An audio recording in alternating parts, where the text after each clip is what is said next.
IPS ಅಧಿಕಾರಿ ಶ್ರಮದಿಂದ ರಾಜ್ಯದಲ್ಲಿ 33 ಸಿಆರ್ಇ ಸೆಲ್ ಪೊಲೀಸ್ ಠಾಣೆ ಅಸ್ತಿತ್ವಕ್ಕೆ ರಾಜ್ಯದ ಪೊಲೀಸ್ ಇತಿಹಾಸದಲ್ಲೇ ಹೊಸ ಮೈಲಿಗಲ್ಲನ್ನ ಸೃಷ್ಟಿಸಿದೆ.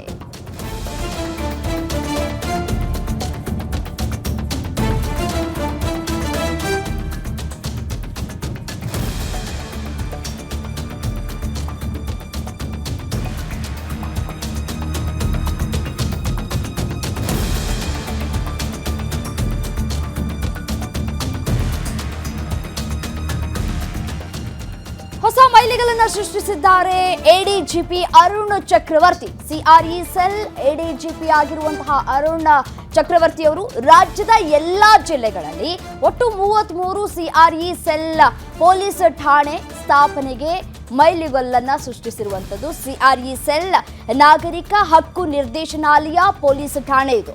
ಪೊಲೀಸ್ ಠಾಣೆಗಳಿಗೆ ಚಾಲನೆ ನೀಡಿದ್ದಾರೆ ಸಿಎಂ ಸಿದ್ದರಾಮಯ್ಯನವರು.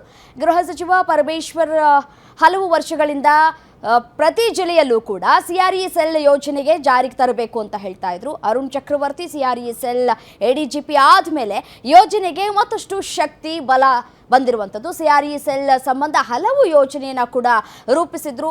ಅರುಣ್ ಚಕ್ರವರ್ತಿ ತಾವೇ ಖುದ್ದು ಫೀಲ್ಡ್ಗೆ ಇಳಿದಿದ್ರು. ಎಡಿಜಿಪಿ ಅರುಣ್ ಚಕ್ರವರ್ತಿ ಅವರು ರಾಜ್ಯದ ಜನರ ಪ್ರಶಂಸೆಗೆ ಇದೀಗ ಕಾರಣರಾಗ್ತಾ ಇದ್ದಾರೆ. ಎಡಿಜಿಪಿ ಅರುಣ್ ಅವರು.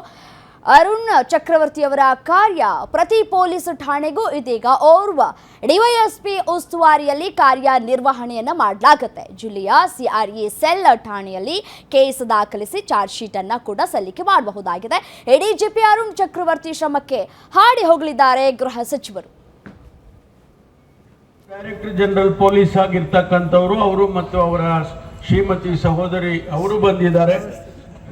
ನೀವು ಇಬ್ಬರು ಬರಬೇಕಿಲ್ಲ ಮೇಲೆ, ದಯಮಾಡಿ ಬನ್ನಿ. ವರ್ಷದಿಂದ ಸತತವಾಗಿ ಪ್ರಯತ್ನ ಮಾಡಿ ಸಮಾಜ ಕಲ್ಯಾಣ ಇಲಾಖೆ ಮತ್ತು ಪೊಲೀಸ್ ಇಲಾಖೆ ಜೊತೆಯಲ್ಲಿ ಕೆಲಸ ಮಾಡಿ ಅದನ್ನು ಇವತ್ತು ಕಾನೂನಾತ್ಮಕವಾಗಿ ನಿನ್ನೆ ರಾತ್ರಿ 12 ಗಂಟೆಯಿಂದ ಕೇಸಸ್ಗಳು ರಿಜಿಸ್ಟರ್ ಆಗುವಂತೆ ಪ್ರತ್ಯೇಕವಾಗಿ 33 ಪೊಲೀಸ್ ಸ್ಟೇಷನ್ಗಳು ಈ ಒಂದು ಕೆಲಸಕ್ಕಾಗಿ ಇಡೀ ರಾಜ್ಯದಲ್ಲಿ ಇವತ್ತು ಅನುಷ್ಠಾನಕ್ಕೆ ಬಂದಿದ್ದಾವೆ.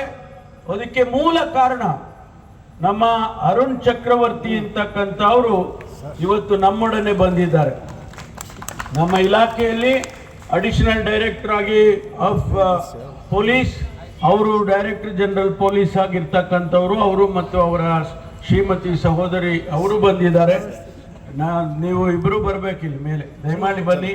ವರ್ಷದಿಂದ ಸತತವಾಗಿ ಪ್ರಯತ್ನ ಮಾಡಿ ಸಮಾಜ ಕಲ್ಯಾಣ ಇಲಾಖೆ ಮತ್ತು ಪೊಲೀಸ್ ಇಲಾಖೆ ಜೊತೆಯಲ್ಲಿ ಕೆಲಸ ಮಾಡಿ ಅದನ್ನು ಇವತ್ತು ಕಾನೂನು